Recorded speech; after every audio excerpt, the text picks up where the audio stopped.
When Gabe was intimate with 3 women, one of the women accidentally pulled out a strand of his hair. He didn't pay much attention to it and thought it was due to staying up late recently. Then Gabe saw the veins on the woman's neck and uncontrollably bit down on them. After the woman broke free,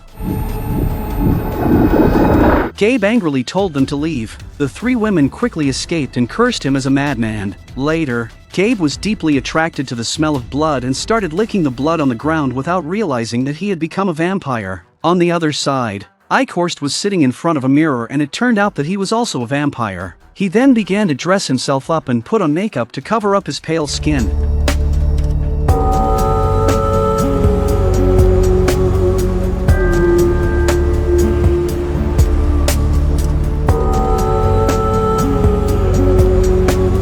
Ikor went to the Stoneheart group and wanted Jim to continue serving them. Jim says he's here to see Greg, but Ikor tells him Greg can't see him right now. As Jim was about to leave, Ikor mentioned the box on the plane. Jim said he only made a deal with Greg and allowed medical goods to pass through customs. After hearing this, Ikor took out a package and gave it to Jim, telling him that it was the payment promised by Greg. However, Jim didn't accept it and asked Ikor what was in the box and where the bodies from the plane crash went. Ikor didn't answer and then Jim said he was going to the police. At that moment, Ikor mentioned Jim's wife. He said they invested in a company that treats cancer, and if they continued to cooperate, he would approve Sylvia's entry into the monoclonal antibody clinical trial. Jim hesitated for a moment, but for the sake of his wife, he compromised. On the other side, Norah found Satrakian, who was causing trouble at the airport, but Satrakian ignored her. He knew Norah came to him because all the bodies had disappeared. Satrakian told her that he knew where the bodies went, but now it was too late. Norah asked him what was in the coffin, and Satrakian told her that there was a powerful monster inside whose goal was to destroy the world and consume the light. Norah refused to give up and asked Satrakian how to prevent the disaster. Satrakian said the only way to stop the disaster is to find all the missing bodies and destroy them along with anyone who has come into contact with them. Meanwhile, F went to the home of the little girl who died in the plane crash to investigate the reason for the missing bodies. Strangely, the door was not locked and no one answered when he called out. At that moment, something in the corner was watching him silently. F went to the bathroom and found a lot of hair scattered in the bathtub. Then he continued to search for clues. At that moment, F received a call from the hospital, so he rushed there directly. When he arrived at the hospital, he found Redfern's condition was abnormal and immediate surgery was necessary. Then F began to check Redfern's physical condition and found that nematodes began to reproduce crazily. They had to be removed to save his life, and F began to anxiously await the results of the operation. Just then, Jim suddenly walked over. F was angry when he saw him and asked where he had been for the past few days. Jim told him that during that time, he had been struggling to secure a spot for his wife's cancer surgery. F didn't suspect him too much after hearing that. At that moment, F heard a broadcast saying that Redfern was missing, so they quickly returned to the ward. The nurse said they had just finished preparing the things for the surgery when Redfern disappeared. F immediately asked everyone to search separately, and Jim eventually found him in the kitchen. At that moment, Redfern was holding a bag of blood and drinking it.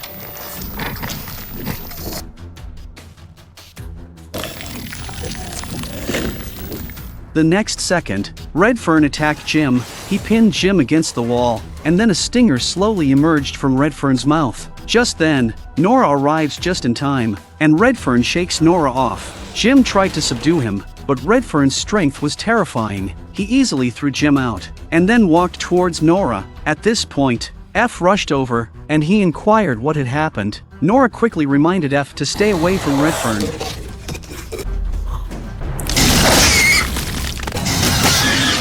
Norah then grabbed an iron rod and started fighting back, but it didn't do any harm to Redfern. F picked up a nearby fire extinguisher and smashed it on Redfern, finally subduing him. Just as everyone breathed a sigh of relief, Redfern grabbed Norah's leg. F saw this and smashed the fire extinguisher into his head again.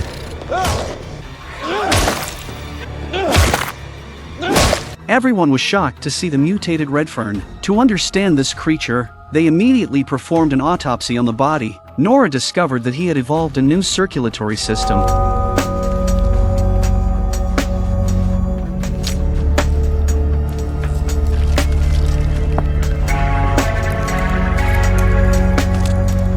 F then removes the 2-meter-long stinger from Red Fern's mouth. After research, F has generally confirmed that the creature sucks human blood and infects and parasitizes others. After that, they disposed of the body and discussed how to solve this matter. If they report it, the government will definitely cover up the news. There must be someone powerful pushing for this to happen, seeing how serious the situation was. Jim told F the truth. He said he was the one who allowed the van with the casket to pass after F closed the airport. He did all this to treat his wife's cancer. F, angered by this revelation, punched Jim on the other side.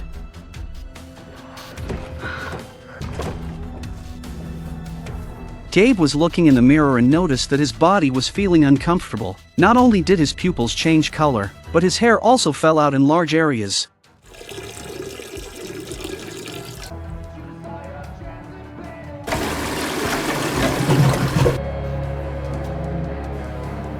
At the same time, Ansel also showed the same symptoms, and his dog kept barking at him. Ansel then opened the refrigerator and took out a raw steak. There was a voice in his head guiding him to eat it. He hesitated for a moment but couldn't resist the temptation. The scene was just in time for his wife to see it. And when he saw Marie, he didn't explain, but walked straight up the stairs. That night, Marie knocked on Ansel's door, ready to talk to him. Ansel said he needed rest and asked Marie to take the children to their parents' house for a while. Marie sensed something was wrong with Ansel, so she had no choice but to take the children and leave. When Marie returned home again, she found the dog lying in a pool of blood. This left her at a loss for what to do. And then she heard a noise coming from the warehouse. So she opened the warehouse door, and as soon as she did, a strong smell hit her. The next second, Ansel rushed out. Run. Go away. Please, Annie. Go! Don't come near me. Never come back. Marie did not leave. She buried the dog. She did not know what had happened to her husband, and now she can only pray silently that Ansel can recover. At this moment, the voice of a neighbor came from not far away. She was afraid that the neighbor would notice something unusual, so she hurried over, faced with the neighbor's verbal insults. Marie had a bold idea. Later, Tavler was taken to the warehouse. When Marie opened the door, he felt that something was wrong, and he was pushed in by Marie. Vasil saw a mouse, and then he followed the mouse to the riverside, only to see groups of mice fleeing from the sewer. Vasil, as an expert in catching mice, saw this scene for the first time. There must be something in the sewer that made these mice feel fearful, so Vasil curiously opened the manhole cover and went down alone. The sewer was pitch black, and after turning on the light, he found that the mice were still fleeing. Then Vasil found a lot of sticky secretion on the wall, emitting an extremely foul smell. At this moment, a group of zombie-like creatures suddenly appeared in front of him. They all made animal-like roars at Vasil. Seeing this, Vasil quickly escaped. Fortunately, he wasn't too far from the wellhead, so he managed to escape. After escaping, he discovered the weakness of the monsters. On the other side, F and Norah sat in the car, not knowing how to solve the problem in front of them. These creatures that exceed human cognition are preparing to invade the city. If they report this to the government, they will definitely cover it up. So after discussing, the two of them decided to go to the families of the plane crash victims to find answers. Soon, the two of them arrived at Emma's house. Upon entering, F realized that someone was playing music, and then the two followed the sound to the basement. There they found the deceased Emma listening to music. F approached slowly and called out Emma's name. Fortunately, Citrakian arrived in time. Under Norah's shock, Emma's father also rushed out. Citrakian severed his stinger and then ended his life. It turned out that Citrakian found Emma's house based on the passenger list provided by Norah. Norah can't accept Citrakian's handling of the situation, and she then leaves in a huff. Only F understood the situation of these people. If they didn't kill these creatures, they would continue to slaughter humans. F quickly found Norah and she questioned F. Their goal is to cure these people, so why kill them?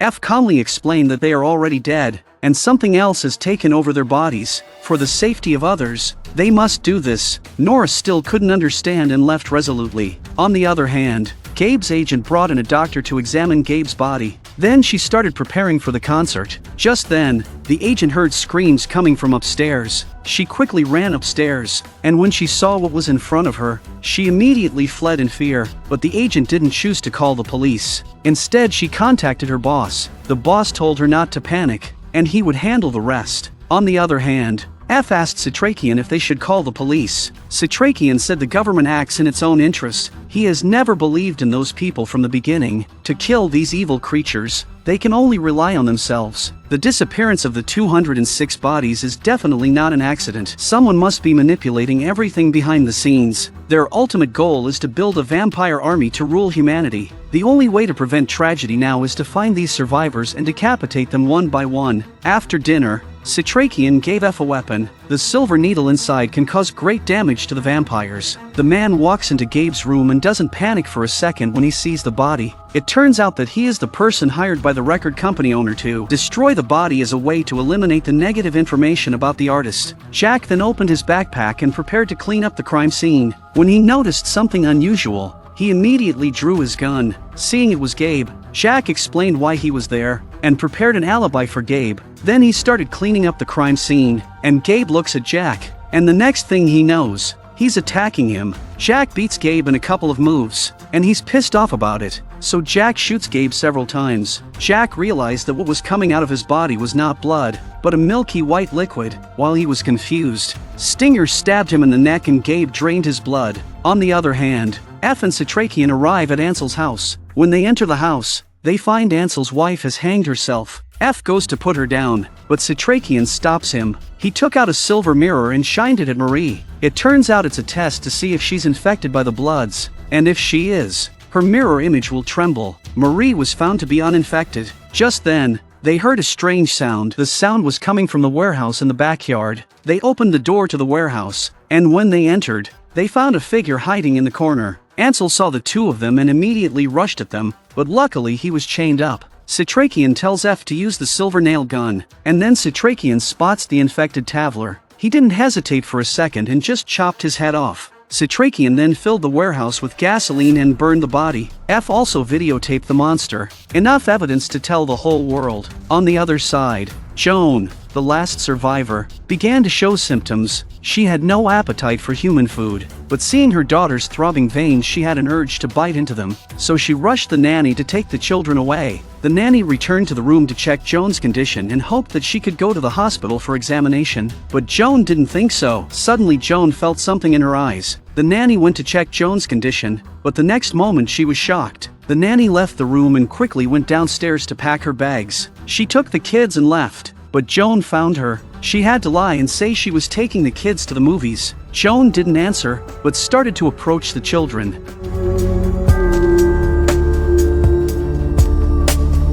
Luckily, the nanny interrupted him in time and told him that the movie was about to start. Joan snapped out of it and told them to go home early. That's how the nanny saved the children's lives.